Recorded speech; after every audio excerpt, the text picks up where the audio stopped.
Welcome to Reptipod Podcast, where we discuss keeping styles, news, and uncommon species. Your hosts for Reptipod Podcast are Kyle from D20 Exotics and Bryce from Prime Exotics, bringing you awesome content about exotics.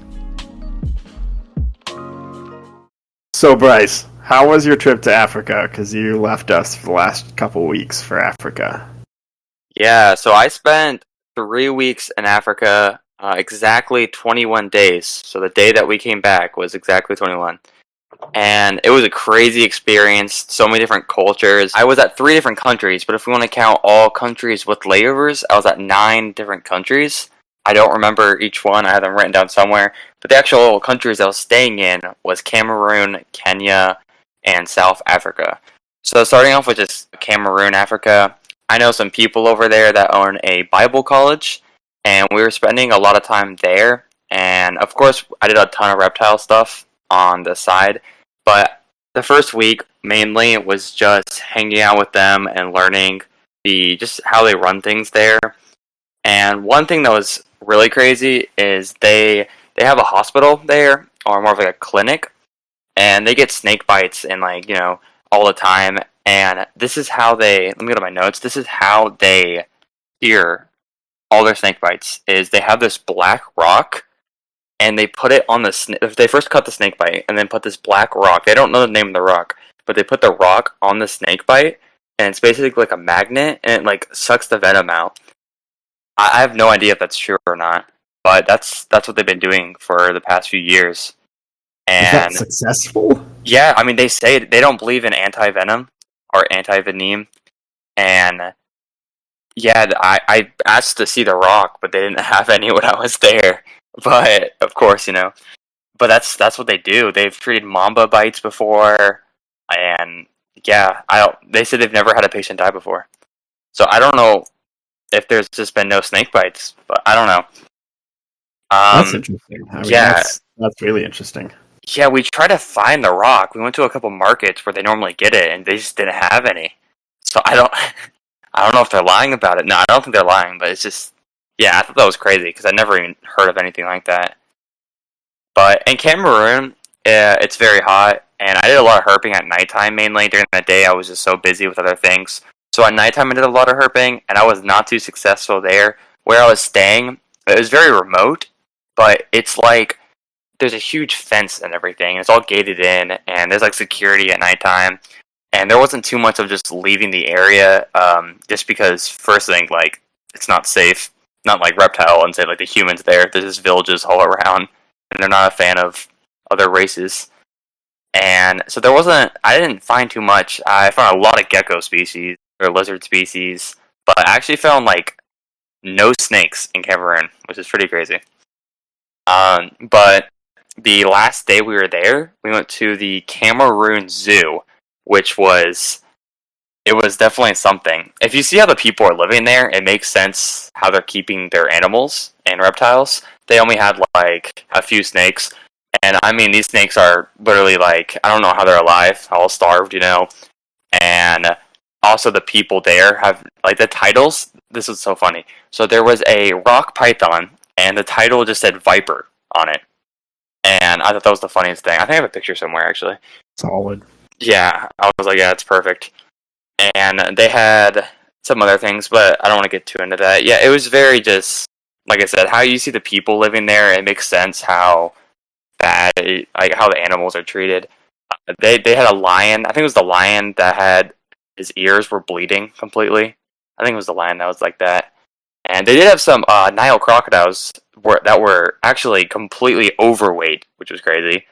And they were just boxed in. I wish I could just show you guys this stuff, pictures and everything.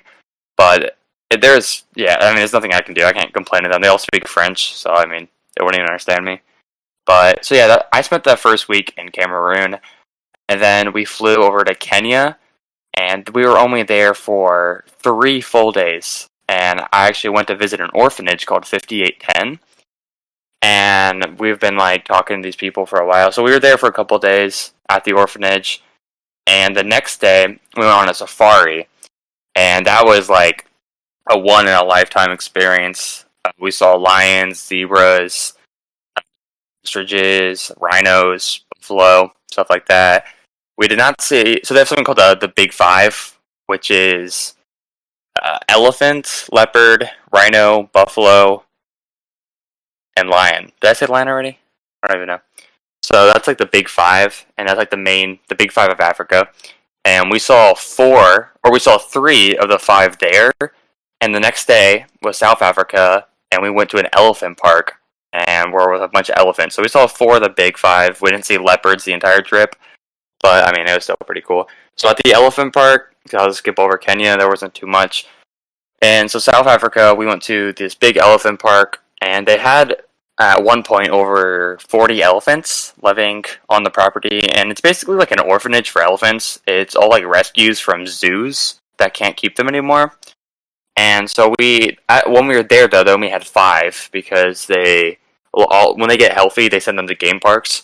So there was only five there, but I mean, you're like right up next to them, walking with them, feeding them, stuff like that. And while we were in South Africa, we had no idea how cold it was going to be, but it was like low 60s the entire week. And while Cameroon was like, high 90s and everything. So we didn't pack at all for cold. And anyway, so that's like their winter time right now. So there was like, I went herping a couple times, but there's nothing out right now. I mean, you don't even see any lizards out. But they do have something called a boomslang snake. Do you know what that is, Kyle? Yeah, have you heard of that? I mean, they call it the boom swang or something weird. Yeah, boom. I mean, it's really a boom slang that we call it, but yeah. So they have so they have those everywhere there actually, and they're rear fang venomous. And I didn't get to see any, but they're always in trees. And it was winter, that's why I didn't see that many. But they're winter. They're always in trees, just eating birds and everything. But yeah, that was just I never heard it. I heard of it, but not people seeing them. So that was real quick cool. on boom slings, right? Have you heard of Dr. Carl P. Schmidt? I think I've heard of him. Yeah, so he was a herpetologist in the, I think it was early 1900s. Or not early 1900s, early 90s or 80s. Okay. I think it was then. But he was studying the boomslang. And at the time, they didn't know it was venomous, and he ended up getting bit. And while it is a rear fang venomous species, it's very rear fang venomous. Yes, I've heard that. And so, instead of him going and seeking medical attention, either because he was too curious about the side effects, or because he knew that there wasn't going to be a treatment for it. Yeah. He basically just stayed at home, did his normal thing, and like recorded all the side effects that he got in his notes. And so he spent like a day and a half recording what was going on, like down to the T of like, I ate 2 pieces of toast for breakfast. I'm bleeding from my eyes, and like stuff like this. And he like recorded all of that, and that was his legacy that he left behind, was recording the side effects that he received from a boomslang bite. Did he die? Yeah, he died. Yeah, his last piece of entry was like, I ate a piece of toast and some eggs. Really? I have not heard that. That's crazy. His wife got home and found him dead.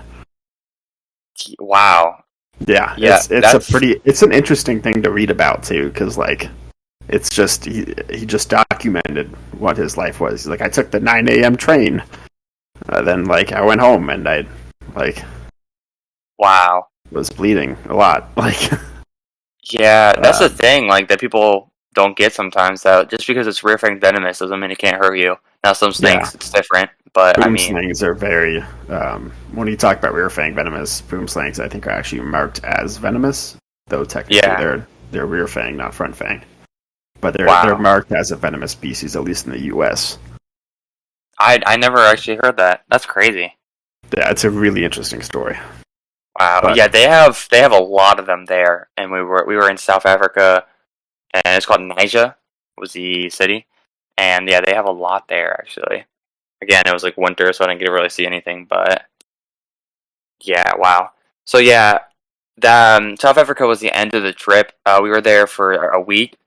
Towards the end, we flew to Cape Town for a layover, and we visited this snake zoo. I could say and it was basically just like a huge, like kind of like an RV. It was a little strange, and there was a woman in there that had just a bunch of snakes in there, and she had black mambas, green mambas, and it was pretty cool. And she used to own a zoo with another guy, and something ended up happening, and they closed down the whole place and just kept the snakes. And now they keep it in like an RV outside of the Cape Town Aquarium, which is a huge aquarium, and they keep it outside of there. That's And interesting. yeah, we were even going there. We were going to the aquarium, and I saw that, and I was like, "Whoa!" So yeah, it was something. So we went to the aquarium, and the aquarium was amazing. That was the only good zoo aquarium thing that was actually good. All the animals there, it was all aquatic stuff, but all good condition. I mean, none of it was like bad enclosures or anything, or tanks, I should say. And that was the only. It was good. That was the last day we were there, so it was ending on a good experience, you know. But that was pretty much the trip. There wasn't too much of reptile stuff, but that's the summary of the trip, we can say. So, Kyle, what have you done in the past month? I don't know. I mean, I can't say I've been to 9 countries or like saw a bunch of massive animals and went to a bunch of zoos or anything. Um, there's not a whole lot going here. Mostly preparation for moving the collection because I am moving here in a couple months. Right. Just normal care, getting animals out of quarantine that are ready to be out of quarantine. So I got the Taiwanese beauty is still kind of in quarantine, but I want to set him up with something a little bit better than the quarantine tub. Yeah. So he's basically like in his normal enclosure, but still in quarantine. Which naturally I set up these nice perches and stuff for him to go up on because he loves to climb, and he doesn't use any of them. So That's exciting. yeah, I mean he's definitely out. interesting. I'm ready for him to come out of quarantine and get him on display because that'll be a real fun snake to just watch on display. He doesn't really hide much at all. That's awesome. Which is always nice with species like that. Yeah, unlike the Hondurans.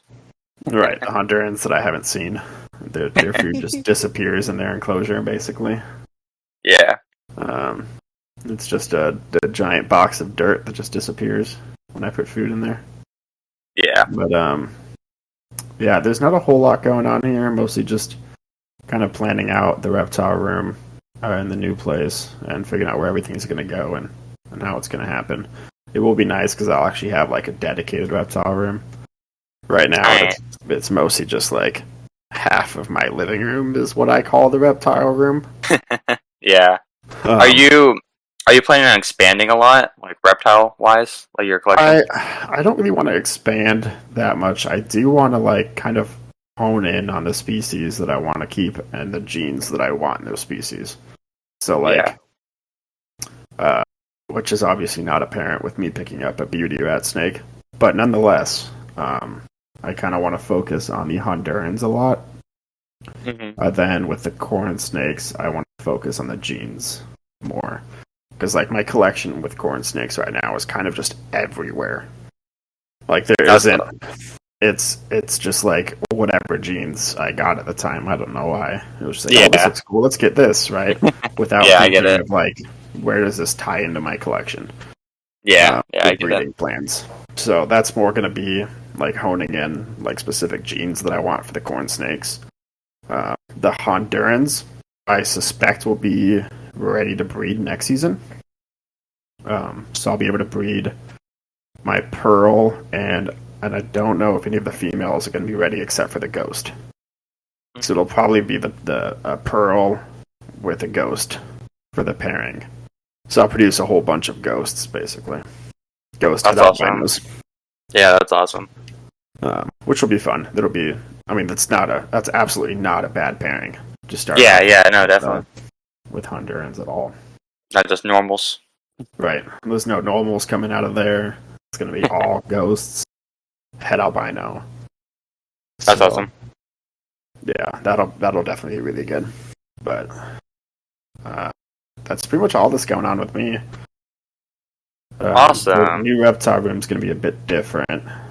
So I'm going to be changing up a lot when it comes to the organization of enclosures.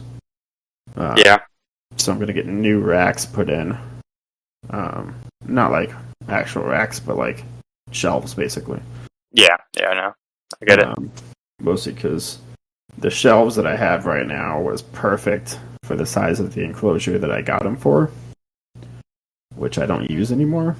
So now it's just like a lot of dead space on these. Because it was fitting like 3 of the enclosures I wanted. I then ended up switching tub brands and changed up a bunch since then. So the tubs that I use now, it only fits 2 on those shelves and a bunch of dead space. So I want to get some new shelves that fit a little bit better, that I can fit more on. Awesome. That's all exciting. There. Yeah. So I didn't go to 9 countries, but I'm moving a lot of snakes. So. Yeah. That's awesome. Alright, for today's episode, we're bringing on Paris, who works with axolotls and a little bit of crested geckos. So Paris, how about you tell us a little bit about yourself?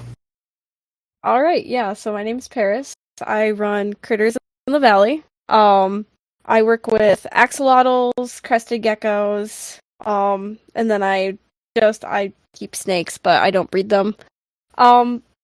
But yeah, they're really fun. I absolutely love the axolotls. That's my favorite part of breeding my animals. Typically I have about 20 to 50 babies, axolotl babies at a time. So it's kind of crazy here, but it's fun. Yeah. I don't know a lot of people that breed axolotls. Like, yeah, it's very difficult. It's I easy to bet. get them to breed, but it's very difficult to keep them alive. Yeah, no, I've heard that because like every expo I go to, I only see like 2 breeders, if that, that have them. So I rarely see ever axolotls. That's awesome that you're doing it. I feel like that's a lot of babies too. Like when we talk about reptile breeding, like we're not typically talking about that many babies. Yeah, and so like when I'm talking about breeding corn snakes and Hondurans, I'm thinking like, all right, what am I going to do with these 6 to 12 babies? Not 20 to 50. Yeah, it can take a while to sell them as well. I have a clutch from December that I started selling in March, and I had 24 from them, and I'm down to 7 now. So it's a lot of work to actually get them sold as well, especially if you aren't like one of the big breeders. Yeah. But I enjoy it, and it's really fun. Do you have to keep each baby separate in different tanks? So I do. Not every breeder does. There's sort of like a rift in the breeding community between communally raising and individually raising. I'm very pro individual raising. Axolotls can regrow their limbs, but it takes away from their growing time, and that also means that they won't reach their full growth potential if they do have nipped limbs. And keeping them together, they're very dumb. They think any movement is food, so they will bite each other's limbs off. So I keep all of mine separate from the day they hatch, essentially. Wow, and I think I heard this somewhere. I just want to double check. I'm not a huge axolotl expert or anything. Do they? I feel like I heard that if they get stressed out, they can like basically turn to salamanders. So, is that right? It depends on their genes. So I actually brought some. I had a show today, and I brought some of my morphed axolotls that I rescued with me. But morphing is all genetic. We didn't know that until very recently. Okay. The boys that I have, their parents were siblings. Someone irresponsibly bred them together. And eventually the parents also ended up morphing after the clutch was laid.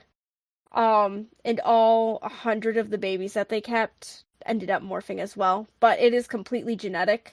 The issue with it is that it's not a recessive or dominant trait. It's polygenic. So it's very difficult to trace. But that's why we, as axolotl breeders, should not be breeding axolotls that we get from pet stores or big chain breeders.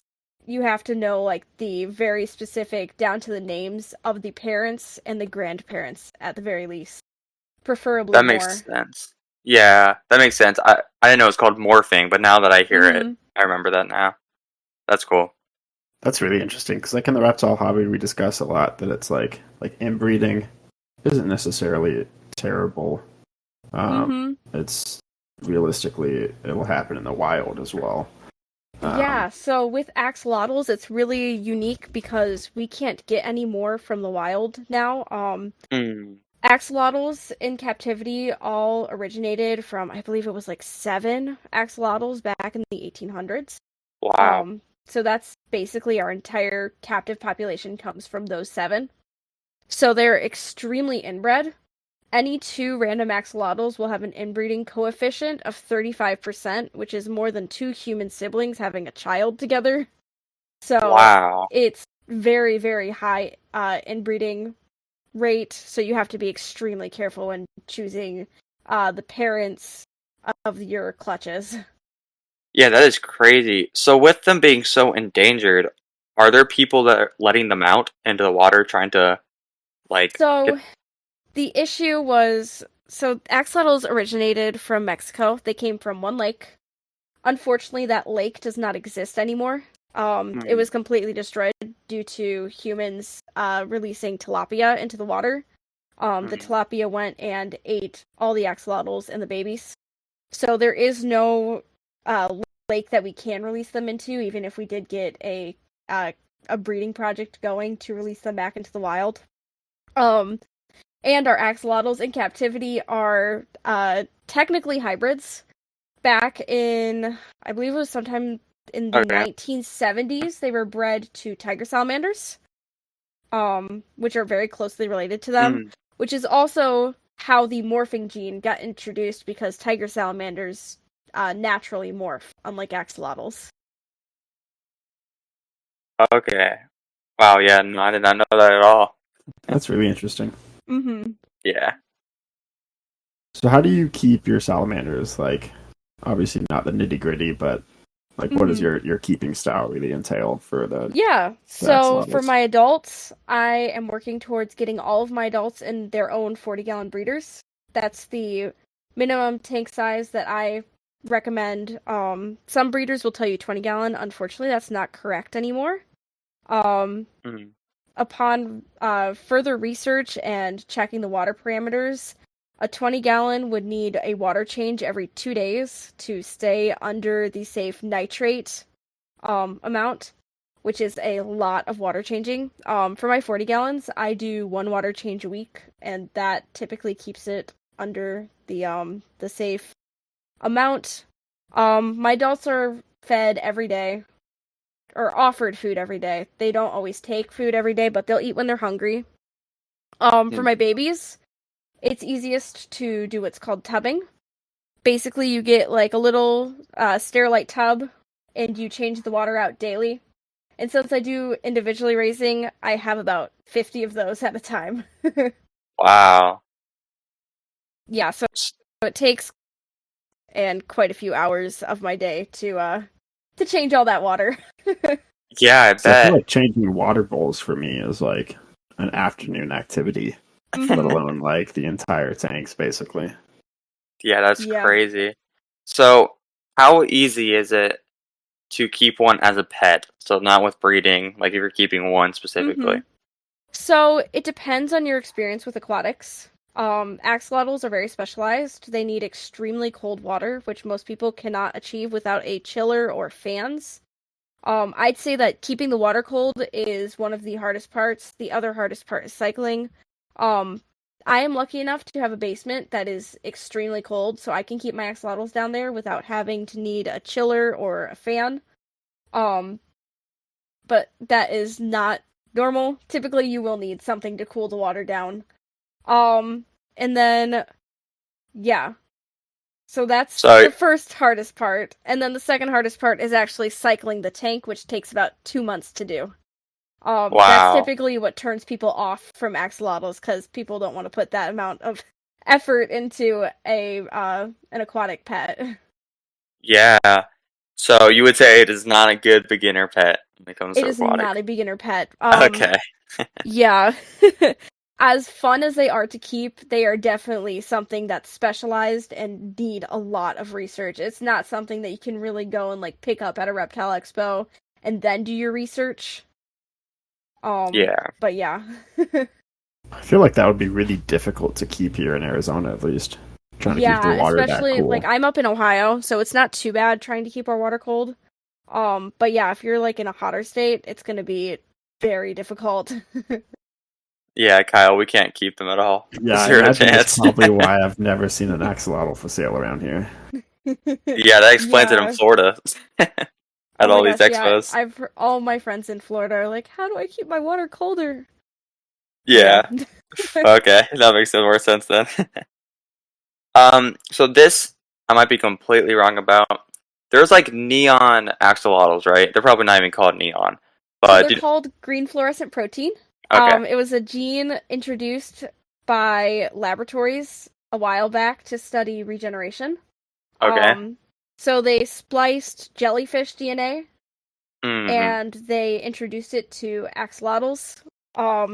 It was not originally supposed to be released into the pet trade. I don't remember exactly how it got released, but it did end up getting released. And there are a couple other different fluorescent proteins as well. There's red fluorescent protein. But red fluorescent protein is far rarer. You're not going to be able to find that without knowing people. Is that like the same thing with glowfish, or is Yes, that like it is the same. Yep, that's That's the what I was same. thinking. Yeah. Okay, yeah, I was thinking it was something like that. So Mm-hmm. okay. So what sets you apart from other keepers? I'd say individually raising. There are not many breeders who do individually raise their babies. It's a lot of work for sure. As I've mentioned, it's a lot of water changing. But I find that it's healthiest for the babies, so I'll do what they need done. Yeah. The other thing that sets me apart is actually keeping my animals in big enclosures. A lot of axolotl breeders do overstock their tanks pretty significantly. I don't like doing that because one, the animals are less healthy and they're far more stressed, and then they won't breed as well if they're stressed. But yeah, even my crested geckos, I keep them in 18 by 18 by 24s when they're adults.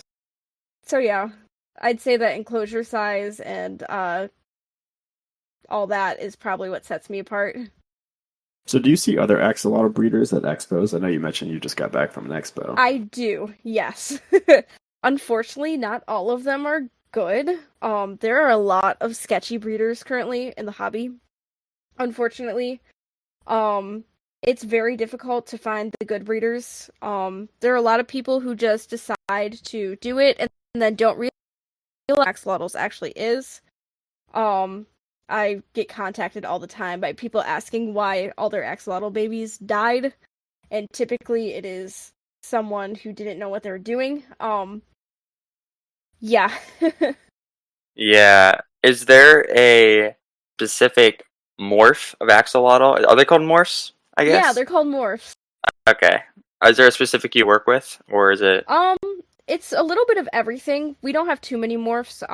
We have albino, melanoid, xanthic, copper, leucistic, hypomelanistic, green fluorescent protein, and red fluorescent protein.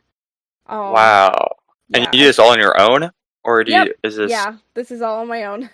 Wow. Yeah, that seems like a lot of work then. It is. How many? Yeah. How many did you say you keep? Breeders wise, not like the babies. Breeder wise, so I do share breeding stock with some of my breeder friends. So not all of them are like mine permanently. Mm-hmm. Currently I have 7 adults in my axolotl room right now. But I do have some others that I own that I'm lending to friends for breeding. Wow. Yeah, that's really cool. And you have other species as well besides axolotls, right? Yep, yeah. For pets, I have an African egg-eating snake, a corn snake, garter snakes. I have hissing cockroaches, the crested geckos, tarantulas, jumping spiders, fish, cats, dogs, pretty much anything you can think of. Wow. Can you talk about the egg-eating snake a little bit? There's not a lot of people Yeah. that don't know too often. Yeah, so I'm planning on working on breeding them when my female is ready. She will not be ready for a very long time. She's a captive bred baby, which is extremely difficult to find for African egg-eating snakes. It took me 6 years to find one. So I'm very excited to have her. Her name is Sunny Side Up. I don't know if I've a ever very seen sweet girl. one that was captive bred. Available at least. Yeah, it's such a long time. It's hard to breed and keep them because realistically you have to have a lot of stock for eggs. Right? Yeah. So like you need like the button quail eggs. Yeah, currently mine is eating finch eggs. I have a family friend who breeds finches, so luckily I get those for free. Wow, that's awesome. Yeah, everything that I've heard was like, if you are getting a baby, you have to be able to get finch eggs. Like, yeah, especially like if you are getting an African egg-eating snake, you need to find the food source first. That's the mistake that a lot of people make, and then they don't know where to get the food, and then it ends up starving to death. Wow. I know a lot of breeders have mentioned that essentially when they breed and they're looking for homes, the person buying the baby has to prove that they can get the eggs for it first. Yeah, because a lot of people will lie and say, "Oh yeah, I have a source," and then they don't.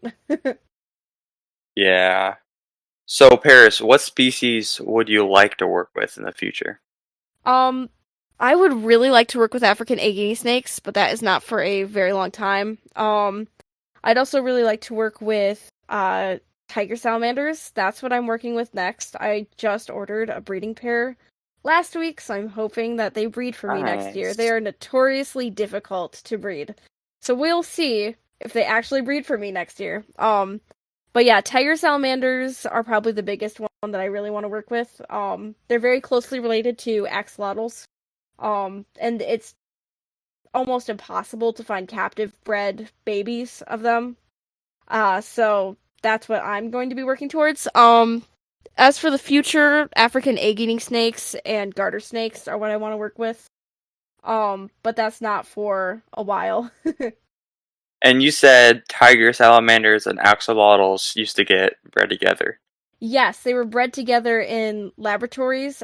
That's how we got the albino gene in axolotls. It was originally found in tiger salamanders, so scientists crossed them over to axolotls. Wow. Yeah, I did not know that either. Mm-hmm. So Paris, you're working with crested geckos as well. Yes. Tell us a little bit about that. Yeah, so this is my first season actually breeding them. So I haven't had any hatch out yet. But I've been doing a lot of research on them for a couple years, and I decided to jump into them. So I have 2 females and a male. Currently I have 5 eggs in my incubator. 2 of them are very, very close to hatching. They're getting really big now, so they should hatch out soon. But yeah, my crested geckos are kept in 18 by 18 by 24s when they're adults, and then I have some 8 by 8 by 8s and 8 by 8 by 12s for while they're babies. All front opening enclosures. So I'm really excited. I've been preparing for a while. It's just when they hatch. It takes a very long time for their eggs to hatch. Yeah, that's really exciting. What morphs are they? So I'm primarily working with harlequins right now. So my male is a dark-based tricolor harlequin. One of my females is a low expression harlequin. I believe she's a dark base as well, and then I have a red based extreme harlequin as well. Those are gonna be some amazing babies. Mm-hmm. They're I'm beautiful. really excited. And are you planning on selling them right away, or are you planning on keeping them or keeping one? I'm gonna keep them back for a little bit just to watch them and make sure that they grow properly. But I should be selling most of them. That's awesome. So Paris, what gets you excited about reptile keeping or amphibian keeping? Oh, that's a hard question. I've always loved reptiles and amphibians. My parents were very against me keeping reptiles and amphibians for a very long time. I didn't get my first one until I want to say it was probably 2020 is when I got my first reptile species. It was a bearded dragon. Perfect. Yeah, but what gets me excited about it is just learning all the different genetics. I'm really into the genetics aspect. I'm hoping to go into it for my career. So even if I'm not going to be working with a species, I always like research all the genetics and how they work. That's probably my favorite part of keeping reptiles. Yeah, and I said this before, but it's awesome that you are breeding axolotls because again, there's like at least in Florida, there's like no one that's doing it, and how endangered they are. And Yeah. so, is there any way to like repopulate them in the wild, or is there like? So there have been efforts to do so, but I don't think that they'll end up working out just because the original lake was destroyed. Yeah. Unless they figure out a way to clean up that lake, there's essentially no chance of them surviving in the wild. The last sighting of them, I believe, was 10 years ago now. Wow. Yeah, so they're most likely extinct in the wild. Yeah. It sucks because they are such an awesome species. So, Paris, where can our listeners find you? So I mostly post on my Facebook page. It's Critters in the Valley. That's where I post most of my like breeding plans and all my different axolotls and how they're doing and stuff. I'm also on TikTok, Instagram, Morph Market, pretty much any social media at Critters in the Valley. And Kyle, where can we find you? You can find me on Instagram at D20Exotics. And that's pretty much it. I'm mostly just on Instagram. And what about you? I am on Instagram at Prime Exotics with an X. And also, we have a Discord server where we go live for this podcast, for this recording. And we do this every time we record. So if you guys want to hear us live, you can go and join the Discord server. All of the links that we said are going to be in the description. So make sure to check us out. And thank you guys for listening.